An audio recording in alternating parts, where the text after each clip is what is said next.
آشنا اپنی حقیقت سے ہو اے دہقاں ذرا، دانا تو کھیتی بھی تو بارہ بھی تو حاصل بھی تو، کس کی جستجو آوارہ رکھتی ہے تجھے، راہ تو راہ رو بھی تو راہبر بھی تو منزل بھی تو، کانپتا ہے دل تیرا اندیشہ طوفان سے کیا، نا خدا تو قہر تو کشتی بھی تو ساحل بھی تو۔ ان چند اشعار پہ غور کریں تو دراصل یہ قوم میری اور آپ کی مٹھی میں ہے۔ یہ نوجوان نسل ہمارے اشاروں کی منتظر ہے۔ آپ کو بھی یہ تجربہ ہوا ہوگا کہ جب آپ کا بچہ کہتا ہوگا کہ ماما آپ کو تو سمجھ نہیں ہے میری ٹیچر نے ٹھیک کہا ہے۔ یہ سب کے ساتھ ہوتا ہے کہ بچے کا آئیڈیل اس کا استاد ہوتا ہے، اور استاد کو اپنی اہمیت کا اندازہ ہونا چاہیے کہ اگر اسے گرایا جائے گا تو وہ گرے گا نہیں، بلکہ اپنے پاؤں پر زیادہ مضبوطی سے کھڑا ہوگا، کیونکہ اگر وہ گر گیا تو پوری قوم گر جاتی ہے۔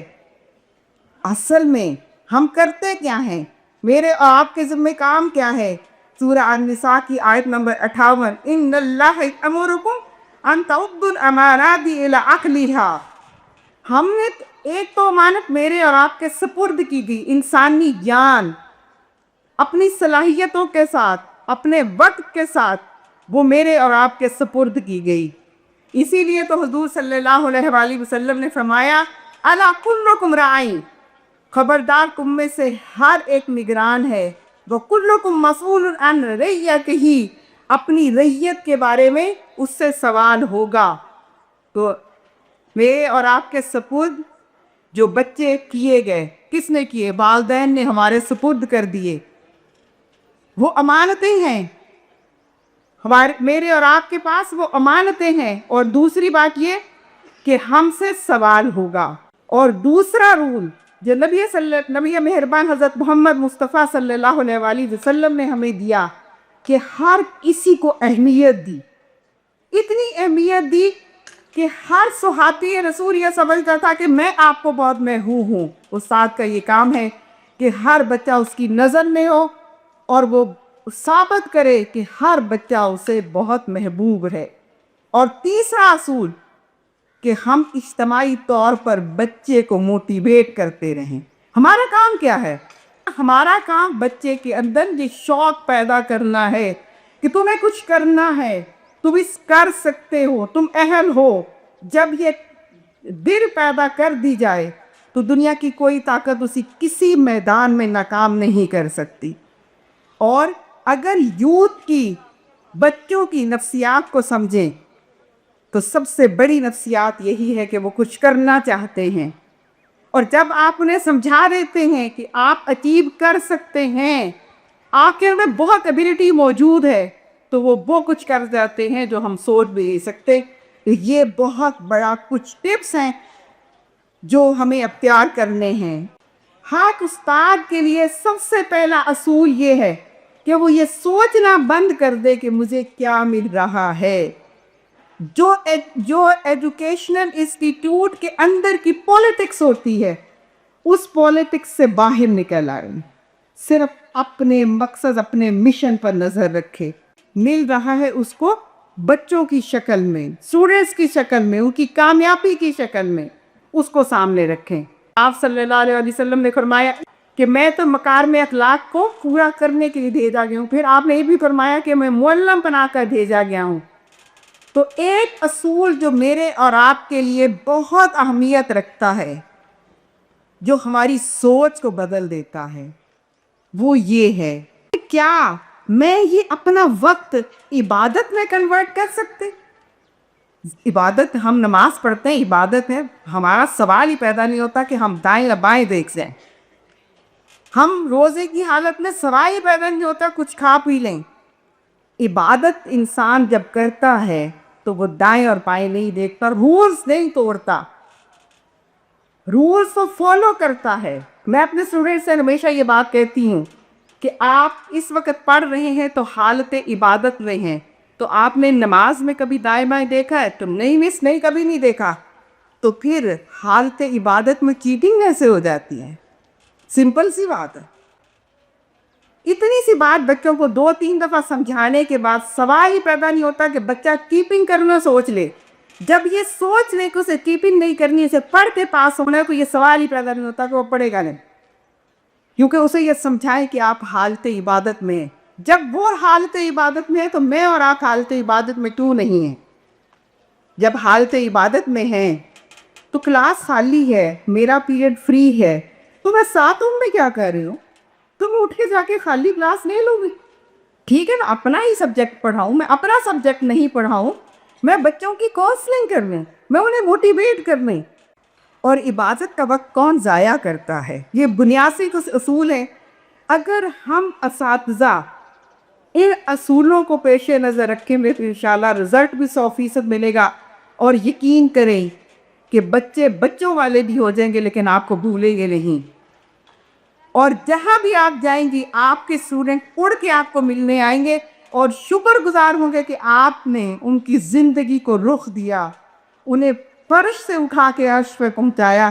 یہ بہت بڑی آنر ہے جو ہم سب کے پاس ہے، اور پوری زندگی ہم اسے کیش کرواتے ہیں. لیکن سوچ کا رخ بدلنا ہے کہ یہ جاب نہیں، یہ عبادت ہے. اب یہ دیکھیے کہیں دنیا کے اندر کوئی ایسا ظلم بھی ہوتا ہے کہ کسی کا کوئی نظام تعلیم اس کے نظریے سے ہٹ کر ہو.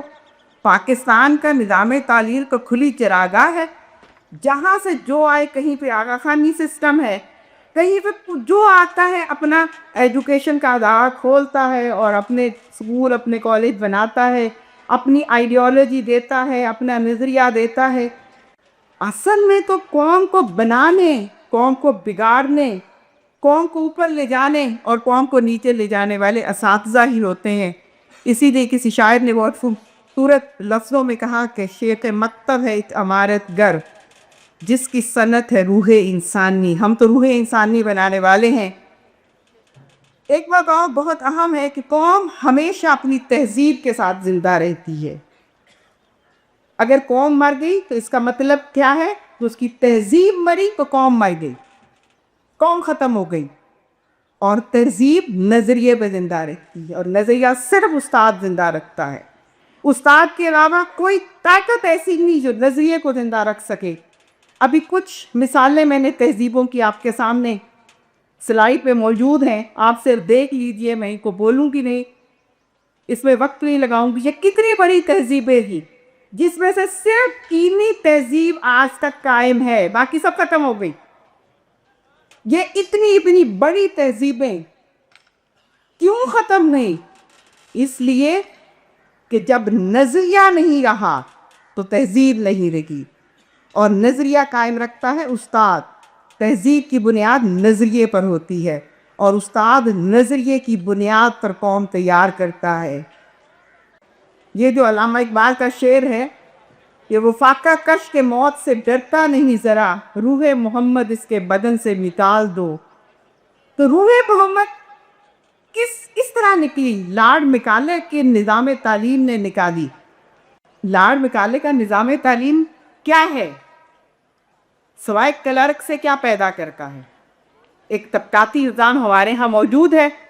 آفیسر کا بچہ افسر ہی بنے گا، کلرک کا بچہ کلرک ہی بنے گا، پی ایل کا بچہ پی ایل ہی بنے گا. ٹیلنٹ نہیں، پیسہ ہے. ٹیلنٹ کے ساتھ بچہ ترقی نہیں کرتا کہ اس کے اندر یہ صلاحیت موجود ہے، بلکہ وہ ترقی کرتا ہے اپنے والد کی سٹیٹس کے مطابق. اسی لیے تو ہم نے گرائنر اسکول اتنے بنائے ہوئے ہیں. گرائنر اسکولوں میں فیسوں کی بنیاد پہ بچے جاتے ہیں، انہیں پہلے دن افسری سکھائی جاتی ہے اور آخر تک افسری سکھائی جاتی ہے، وہ افسر بنتے ہیں. اور پھر مولانا مودودی رحمۃ اللہ علیہ نے جو لکھا تعلیمات کے اندر کہ یہاں پر بٹھا کے انہیں یورپ کی دنیا دکھائی جاتی ہے اور دکھایا جاتا ہے کہ وہی تمہارا ٹھکانہ ہے. اس لیے وہ یہاں رہتے ہوئے بالکل ایسے ہی رہتا ہے جیسے میدانی علاقے کا پودا نکال کر صحرائی علاقے میں ڈال دیا جائے تو وہ وہاں اپنے آپ کو فٹ نہیں کر پاتا، یہاں تک کہ جب وہ واپس میدانی علاقے میں آتا ہے تو ایک دم وہ پھلتا اور پھولتا ہے. 70 لاکھ نوجوانوں نے پچھلے سال میں اپلائی کیا ہے باہر جانے کے لیے، اس لیے کہ انہیں جنت نہیں نظر آتی ہے. پاکستان سے وہ مایوس ہیں. اس اس نوجوان کو پاکستان سے مایوسی سے نکالنا میرا اور آپ کا کام ہے. اس نوجوان کو امید دلانا میری اور آپ کی ذمہ داری ہے. اسے کہ سمجھانا ہماری ذمہ داری ہے کہ یہ ہمارا وطن ہے اور ہم ہی اسے آگے لے کے جائیں گے. اور اپنے وطن کے اندر کم کھا کے رہنا زیادہ عزت کا مقام ہے. دوسرے درجے کا شہری بننے سے بہت بہتر ہے کہ اپنے ملک کے اندر پہلے درجے کا شہری بن کے رہیں. اور یہ میرا اور آپ کا کام ہے. اس کے لیے ہماری گفتگو، ہمارا ارادہ، ہمارا عزم، اور یہ کوئی جہاد سے کم اجر کا کام نہیں ہے. یہ وہ ملک ہے جو لا الہ الا اللہ کے نام پہ لیا گیا تھا. اس ملک کو سنوارنا، اس کو ترقی کی راہ پہ لے کے چلنا، یہ ہمارے لیے باعث اجر ہے. لیکن 95 سے لے کر 2025 تک ذرا غور کیجئے، 10 سالوں کے اندر ہماری تہذیب کتنی بدلی ہے. ہماری تہذیب کتنی بدلی ہے کہ ایک بڑا اچھا ایجوکیٹڈ صاحب تھے، ان کی بیٹی میرے پاس کالج میں تھی اور آؤٹ آف کنٹرول تھی. آپ یقین کریں کہ وہ صاحب آتے میرے پاؤں میں بیٹھے ہاتھ جوڑ کے کہ خدا کے لیے میری بچی کا کچھ کریں، یہ بالکل آؤٹ آف کنٹرول ہے، بالکل بات نہیں سمجھتی. یہ صرف ایک کہانی نہیں ہے. اسٹوڈنٹس افیئرس کی ذمہ داری بھی میرے پاس کافی عرصہ رہی ہے. تو جو حالات بچیوں کے، میں بچوں کی بات نہیں کرتی، لڑکے تو پھر تھوڑا سا معاملہ فرق ہوتا ہے مرد کی نیچر میں. عورت کی نیچر تو اللہ تعالیٰ نے بڑی محبت والی، شفقت والی، نرمی والی رکھی ہے. اللہ نے اس کے ذمہ کام ہی اور رکھا ہے. لیکن اگر عورت کی نیچر بھی بدل جائے، مولانا مودودی رحمۃ اللہ علیہ نے لکھا کہ اگر آپ نے کسی قوم کے حوالے سے دیکھنا ہو کہ وہ قوم زندہ ہے یا نہیں، تو اسی طرح جیسے سکتے کے مریض کو چیک کرتے ہیں تو اس کے آگے آئینہ رکھ کے کہ اگر آئینہ دھندلا گیا تو اس کا مطلب ہے کہ مریض زندہ ہے، اگر آئینہ نہیں دھندلایا تو انا للہ پڑھ لے. تو اگر کسی قوم کی عورت کے اندر دینی حس، دینی شعور موجود ہے تو گویا کہ وہ قوم زندہ ہے، ورنہ اس قوم پر انا للہ پڑھ لیں. اور آج ہمارے تعلیمی ادارے حقیقت میں بہت، اگر ایک پکچر دیکھیں گا کہ ہمارے تعلیمی اداروں کی، میں گورنمنٹ کی سطح کے تعلیمی اداروں کی بات کہہ رہی ہوں، جہاں جیسے ہمارے کالج میں 3,500 طالبات ہیں. اچھا، اب 3,500 طالبات کو کس طریقے سے آپ نے ڈیل کرنا ہے، کیونکہ ان کے اگر ایک بار اسمبلی میں سوال کرے حضرت ابراہیم علیہ السلام کون تھے، تو بہت افسوس کے ساتھ میں بتاؤں گی کہ چند بچیوں کے علاوہ ہاتھ کھڑا نہیں ہوتا کہ حضرت ابراہیم علیہ السلام کو بھی نہیں جانتی. یہاں تک حادثہ ہوا کہ فرسٹ ایئر کی بچیاں آئیں تو میں نے کہا نبی صلی اللہ علیہ وآلہ وسلم کا تعارف کرائیں. تو آگے سے بچی نے اٹھ کے کہا کہ ہمارے نبی کا نام امام ابو حنیفہ رحمۃ اللہ علیہ. یہ فرسٹ ایئر کی بچی ہے. تو اس سے اندازہ کریں کہ ہم کس قدر مشکل میں ہیں. اور یہ بیجنگ 95 کی بیجنگ کانفرنس کا نتیجہ ہے کہ آج ہر بچی کو یہ پتہ ہے کہ اس کا حق آزادی اسے ملنی چاہیے. اور آزادی بھی کون سی کہ یہ تصور بھی نہیں ہے کہ کہیں والدین اس کا بیگ دیکھ سکتے ہیں، والدین اس کا موبائل فون چیک کر سکتے ہیں، والدین اس سے پوچھ سکتے ہیں کہ بیٹا آج دیر سے کیوں آئی ہو، کہاں گئی تھی. یہ حق بھی آج بچی دینے کے لیے تیار نہیں ہے، بلکہ کنسپٹ بدل گیا ہے. بچیاں اس کے ساتھ آگے بڑے دلائل دیتی ہیں کہ یہ رائٹ کو ہمیں کسی نے نہیں دیا کہ ہمارا کوئی موبائل چیک کرے، ہمیں پوچھے کہ تم دیر سے کیوں آئی ہو، یہ رائٹ ہمیں کسی نے نہیں دیا. یہ حالات اس بیجنگ کانفرنس کے نتیجے میں پیدا کیے گئے اور میڈیا کے ذریعے پیدا کیے گئے. لہٰذا یہ قوم ہمیں پلٹانی ہے، اپنی اصل کی طرف لے کر جانی ہے. مولانا مودودی رحمۃ اللہ علیہ لکھتے ہیں کہ تہذیب کی بقا اور فروغ کا انحصار 2 چیزوں پر ہے. نمبر 1، مسلمانوں کا نظام تعلیم ایسا ہو جو ان کے دل و دماغ میں اسلام کے طریقے فکر اور مقصد حیات کو پیوست کر دے. دو باتیں، دل اور دماغ. دل اور دماغ کے اندر کیا کرے؟ اسلام کے طریقے فکر اور مقصد حیات. اچھا جب پیوست ہو جاتا ہے، اس کی ایک مثال آپ سنیے. ہمیں پتہ ہے کہ آگ جلا دیتی ہے تو ہم کوئی بھی آگ میں ہاتھ نہیں ڈالتا. یہی یقین مطلوب ہے، یہی یقین مطلوب ہے کہ اسلام ہی ہمارے سارے مسائل کا حل ہے. اچھا ایک اور بات خاص طور پر میں خواتین اساتذہ سے یہ بات خاص طور پر کرنا چاہوں گی. میری اور آپ کی نفسیات میں کمانا نہیں ہے، کیونکہ اللہ نے ہمیں اس کام کے لیے رکھا ہی نہیں ہے، عورت کا کام ہی نہیں ہے.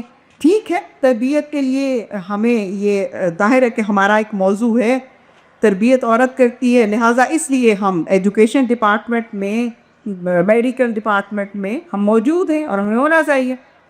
لیکن ارننگ ہماری اس میں نفسیات میں نہیں ہے، ہماری نفسیات کا حصہ نہیں ہے. کیونکہ ہمیں اللہ تعالیٰ نے اگر ملکیت بھی دی ہے تو کائے تمہاری ہے، اگر وراثت بھی دی ہے تو تمہاری ہے. نام و نقب ہمارے اوپر رکھا ہی نہیں ہے، ہماری کوئی ذمہ داری نہیں ہے. جب عورت کے ہاتھ میں پیسہ آتا ہے، سیلری آتی ہے، انکم آتی ہے، تو مرد سے زیادہ وہ مادیت کی طرف جاتی ہے. مجھے یہ لگتا ہے کہ ہمیں مادیت سے للہیت کی طرف پلٹنے میں ایک ایکسرسائز چاہیے ہوتی ہے، مرد سے زیادہ چاہیے ہوتی ہے. کیوں؟ اس لیے کہ ہماری یہ نفسیات نہیں ہے.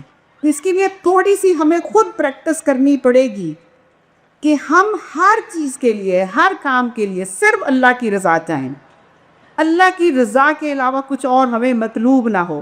جب اللہ کی رضا مطلوب ہوگی تو ہمارا مخاطب، ہمارا بچہ جو ہمارے سامنے بیٹھی ہے کلاس، انشاءاللہ وہ بہترین نتیجہ دے گا اور وہ ہمارے لیے صدقہ جاریہ ہوگا کہ اس کی زندگی اسلامک فکر کے اوپر ہو اور اسلام اس کا مقصد حیات ہو. اور دوسری بات مولانا مودودی رحمۃ اللہ علیہ نے کیا فرمائی کہ یہ نظام تہذیب، یہ نظام جو ہے اپنی صحیح صورت میں عملاً قائم ہو، ایسا ماحول بن جائے جس میں مسلمان خود بخود اسلامی اصولوں پر زندگی بسر کر سکیں. یہ کام بھی مجھے اور آپ کو کرنا ہے. ہم جس ملک پاکستان کے اندر رہتے ہیں، قرارداد مقاصد کی وجہ سے ظاہر ہے کہ یہ اسلامی جمہوریہ پاکستان ہے. قرارداد مقاصد کی وجہ سے اس آئین کو ہم اسلامک آئین کہہ سکتے ہیں، لیکن جتنی اس کے اندر تبدیلی ہو چکی ہے وہ اسلامی اصولوں کے سے ہٹ کر ہے. اور دوسری بات، اسلام صرف آئین تک تو پابند نہیں ہے کہ اسے ایک کتاب کے اندر بند کر دیا جائے. اصل اس کا نتیجہ سو عمل کے بعد ہے، پریکٹس کے بعد ہے. تو یہ بات بھی ہمیں اپنے طلبہ اور طالبات کے ذہنوں کے اندر ڈالنی ہے کہ جس ملک کی اکانومی سود پر چلتی ہو اور ہم سود پر بالکل اطمینان سے کھا رہے ہیں، میں بھی کھا رہی ہوں، آپ بھی کھا رہے ہیں، اس لیے کہ ہم مجبور ہیں.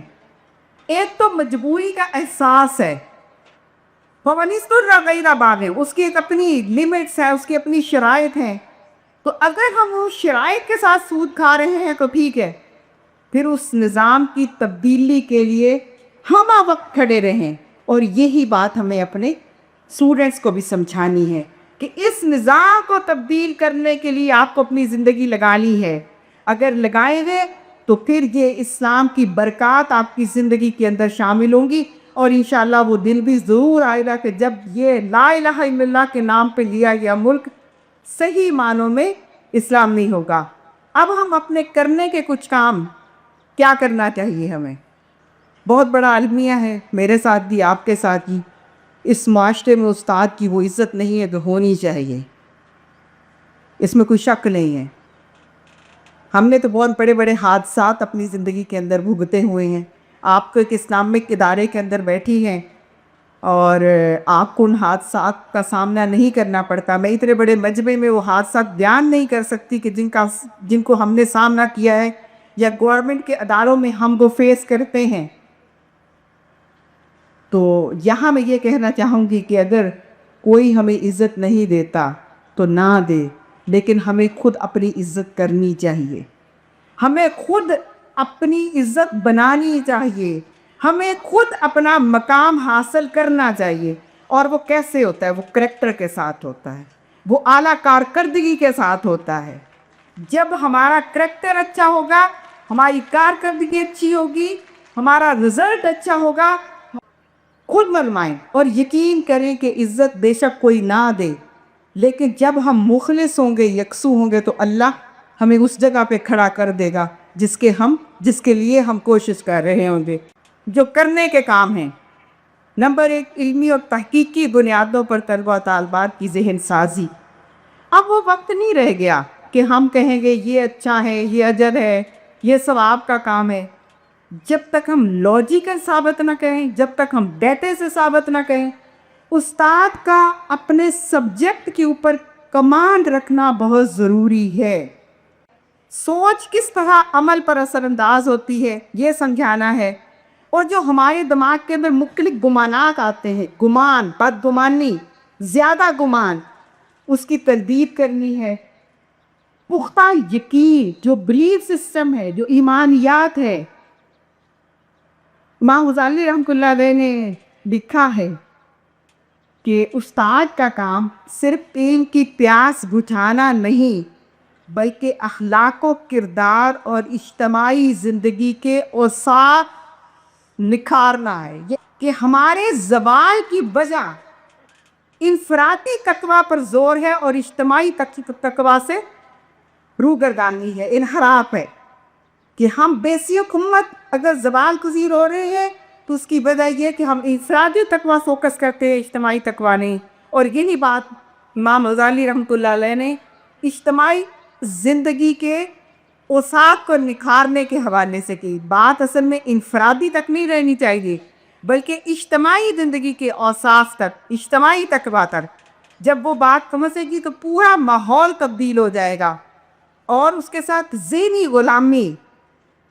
غلامی کیسے دور ہوگی؟ اللہ تعالیٰ نے تو سورہ البقرہ کے اندر ہی شروع میں سمجھا دیا، وَإِذْ قَالَ رَبُّكَ لِلْمَلَائِكَةِ إِنِّي جَاعِلٌ فِي الْأَرْضِ خَلِيفَةً، کہ تمہیں اپنا اسسٹنٹ بنا کے بھیج دے رہا ہوں. اللہ نے سب سے پہلے ہمیں اپنے جسم، اپنی ساری صلاحیتوں پر اختیار دیا ہے. ہم جو چاہے کر سکتے ہیں، صرف سوچ بدلنے کی دیر ہے. آخر انسان ہپناٹزم تک پہنچا، انسان نفسیات کو کہاں سے کہاں تبدیل کر دیتا ہے اور ذہن کی لہروں کو پکڑ لیتا ہے. ہم جس جگہ پہ جانا چاہتا ہے اس جگہ پہ پہنچ جاتا ہے، لیکن اس کے لیے اس کا اپنی ساری اس کے اوپر کنٹرول ضروری ہے. لیکن سب سے پہلے کنٹرول کرنے کے لیے اپنے آپ کو بے بس سمجھنا، مجبور سمجھنا، بالکل مظلوم سمجھنا، یہ چھوڑنا پڑے گا. ہم ذہنی غلامی سے نکلیں اور یہ سمجھیں کہ اللہ نے ہمیں حکمران بنا کر بھیجا ہے. اور دوسرا بڑا مسئلہ جو ہم جمود کا شکار ہو گئے.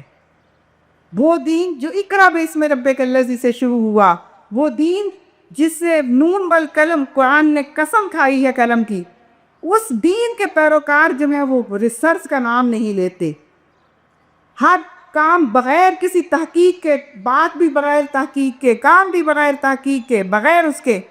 تو یہ ہمیں تقلید جامد سے نکل کر ریسرچ بیس کام کرنے ہوں گے اور جہالت اور لا علمی کے خلاف جنگ کرنی ہوگی.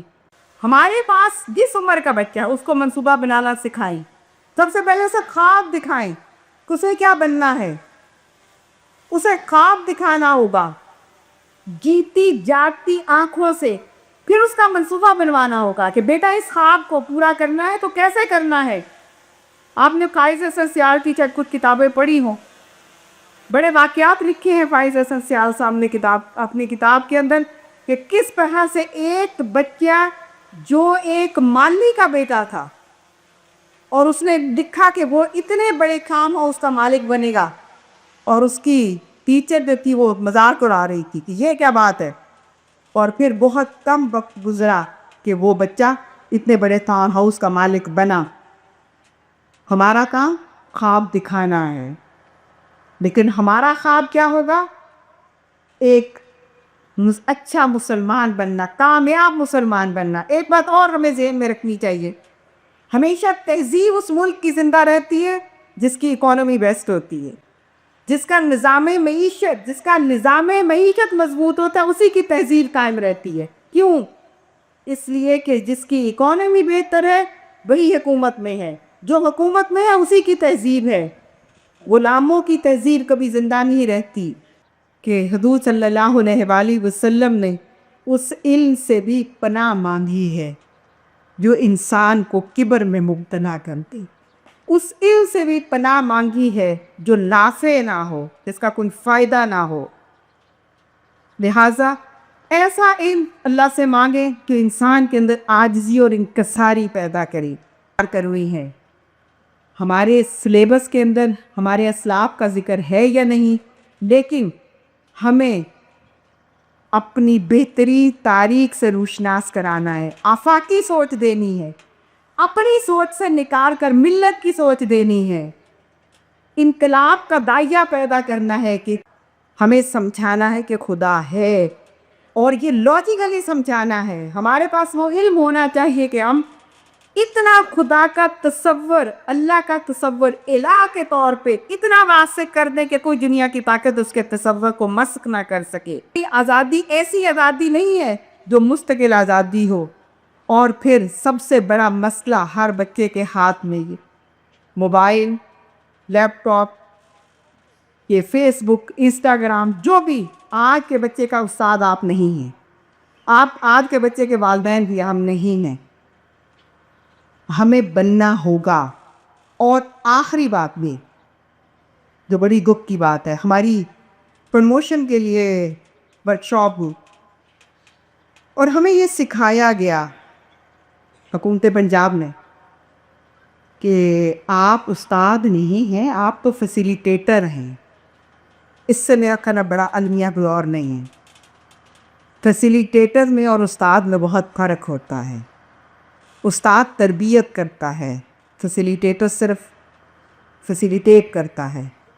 اور ہماری تاریخ میں تمام انبیاء معلم کے مرتبے پہ فائز رہے۔ ہماری تاریخ میں سب سے بڑا کردار اساتذہ کا رہا۔ تو جب استاد کو اتنا گرا دیا جائے تو اس کے بعد ساری کوشش اپنے آپ کو کھڑا رکھنے کی وہ استاد ہی کی ہے۔ اور یقین کریں کہ اس کھڑے رہنے کے پیچھے جو آپ کی کوشش ہوگی وہ اللہ تعالیٰ اس کے بدلے میں بہت بڑا اجر دے گا۔ میں اس دعا کے ساتھ آپ سے اجازت چاہوں گی کہ اللہ تعالیٰ مجھے اور آپ کو اس نبوی مشن پر پورا اترنے کی توفیق عطا فرمائے، اور اللہ قبول کرے اور آخرت میں بھی ہمیں بہترین جزا دے۔ آمین۔ السلام علیکم ورحمۃ اللہ وبرکاتہ۔